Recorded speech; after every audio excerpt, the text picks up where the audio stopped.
What's up everybody, it's Dr. Austin Perlmutter. In this video I want to talk about upstream medicine. Specifically, I want to talk about being aware of what our bodies are telling us long before we wind up in a doctor's office. So this is something that you've probably heard a little bit about before, the idea of paying attention and learning from the things that your body is telling you on a day-to-day basis. What is that data that's coming up through the experiences and through the physical manifestations of symptoms that we can start to integrate and incorporate into a better plan for wellness long before we wind up with a full-blown disease? I want to talk about a couple of key aspects to this. First of all, we live in a society where we tend to wait way too long before we seek medical help. In clinical care, in internal medicine, I was trained in such a way that most of my patients were people who had basically been stumbling along for a long time with these diseases, kind of unsure of what to do or whether it was a problem until they finally got so sick that they wound up needing care. They wind up in a hospital or they wind up in a doctor's office with something going seriously wrong. And this just can't work. We know that upstream medicine, which is basically preventive medicine, is a far better plan for long-term success than this reactive type of medicine where we're always responding to these disasters. In general, we tend to wait until we have this giant sledgehammer moment, like a cold or a painful joint or an emotional breakdown, before we start questioning what has been going on in our bodies, right? So if we have a cold, we might start to say, oh my gosh, I need an immune boost. I need to drink all the echinacea or lemon tea or whatever it is that you think is helpful. But we don't really ask, why was I so kind of defenseless against this bug in the first place? Why was my immune system not able to fight this off in the first place? The point here is that there's a lot more going on inside of us that people are not aware of, and by the time you get to a blatant symptomatology, whether that's an infectious disease or a chronic disease or a emotional, mental health issue, there's a lot of damage that's already been done. And it's not to say that we should ignore people who are at those extremes. We should pay extra attention to those people. But what it is trying to say, or what I am trying to say, is that we also need to focus on, for all of us, incorporating the information, the data that our bodies are giving us into a plan for proactive preventive health. So let me give you some examples. I think the most outward manifestation of something going on inside that we might see is on our skin, right? Our skin covers our bodies. It's readily apparent to anybody we see. And we know that there are correlations between what's happening inside of us and what is happening on our skin. So good examples here, probably something that most of you have experienced, certainly something that I've experienced, is having skin issues like acne. Or you might have a rash, or you might have bruising on your skin. But let's just stick with acne here for a second. What is that telling you about what's going on inside your body? Well, we know that as far as it relates to the pathogenesis of acne, that there are several pathways that are involved with the creation of and the maintenance of the acne lesion. So a good example here would be mTOR, the mammalian target of rapamycin. It's a popular subject in kind of longevity research. In addition to inflammatory disorders, we know that in acne, there tends to be this overactivation of the mTOR pathway, which is an anabolic pathway. It is a kind of build-up pathway that needs to be balanced by catabolic pathways, or a pause in the mTOR activation, so that the body can clean itself out. And so what it seems to be the case is that in acne, you have an overactivation of this mTOR pathway that's characterized by elevation of molecules like insulin-like growth factor 1, very similar to insulin, and you also have things like insulin resistance that tend to accompany, metabolic syndrome that tend to accompany the creation of these acne lesions. You tend to have a decrease in what are called FOXP3 T regulatory cells that help to calm down the immune system. So that's a little bit technical here, but what I'm trying to say is you look at, you have a pimple on your face, what is that telling you? It isn't just telling you, like people used to think in the past, that you're a dirty person. That's not true. That is a myth. What it is telling you is that there's maybe something going on with your immune system, maybe something going on with your endocrine system. And these are things that can give us an early indicator that maybe there's something we can do for our entire health. So maybe it's not just your skin, maybe it's also your metabolic health.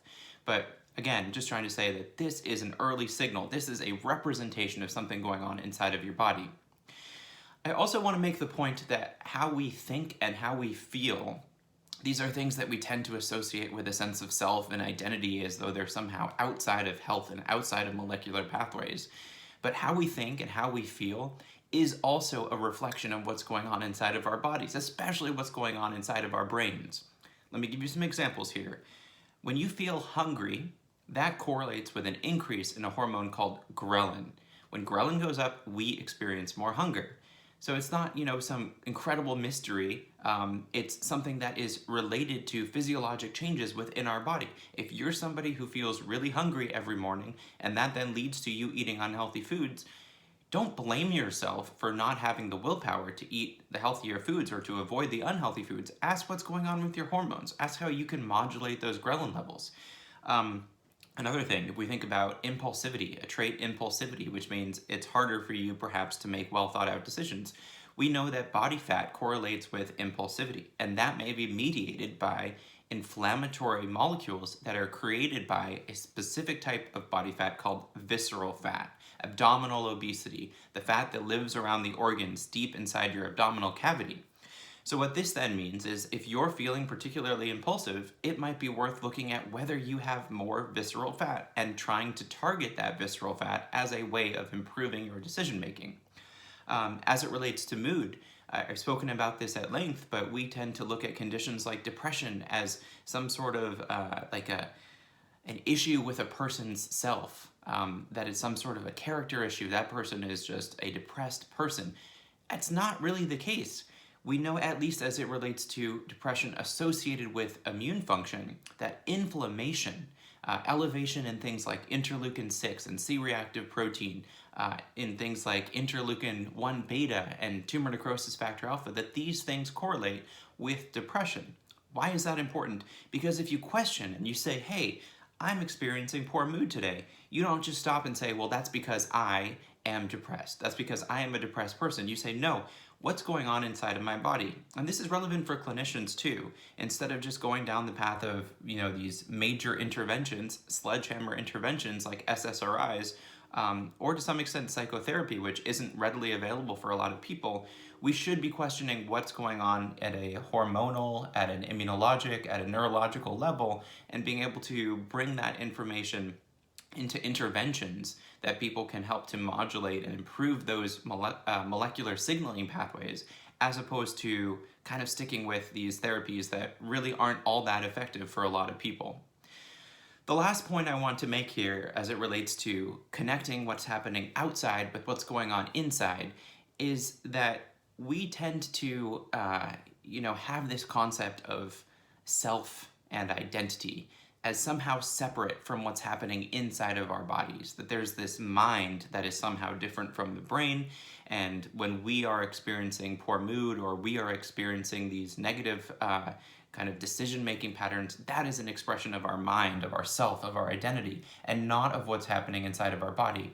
But if we try to connect the dots here, if we get curious about what self and identity really is and look at the molecular pathways that change who we are as people, then we're no longer in this perpetual cycle of blaming ourselves when we're not the people we want to be. Instead, we're asking, what are the pathways that are out of whack here? What are the changes in my insulin levels and glucose levels and ghrelin levels that may be supporting worse cognitive function and worse decision making and worse mood? How can I modulate my cortisol levels to improve my quality of life? So it's really, I think the first step is trying to be more aware of what your body is telling you. If you're feeling annoyed, if you're feeling angry, if you're feeling hungry, if you're feeling impulsive, these are bits of information that are relaying to you that there might be changes happening in your body at a molecular level.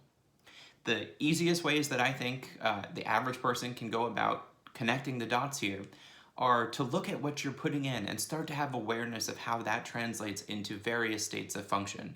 So both externally, looking at your skin, for example, if you're eating a bunch of inflammatory foods and making that connection, but also cognitively and mentally. So if you're watching a lot of news, if you're engaging in a lot of stressful conversations, are those then related to worse anxiety, to worse symptoms of depression? Because when we develop this curiosity, when we start connecting the dots between what's happening inside and how we are experiencing life and the outward manifestations of our health, we get to bypass so much of this nonsense, which is this blame, and we also get upstream of what is so often the problem, which is that we're waiting months, years, potentially decades before we're intervening on these health problems that have such a negative effect on our quality of life. I'm Dr. Austin Perlmutter. I hope you enjoyed this. Feel free to comment on this video. I'd love to hear your thoughts. And I hope, as always, you are having the best day possible. Thanks for watching.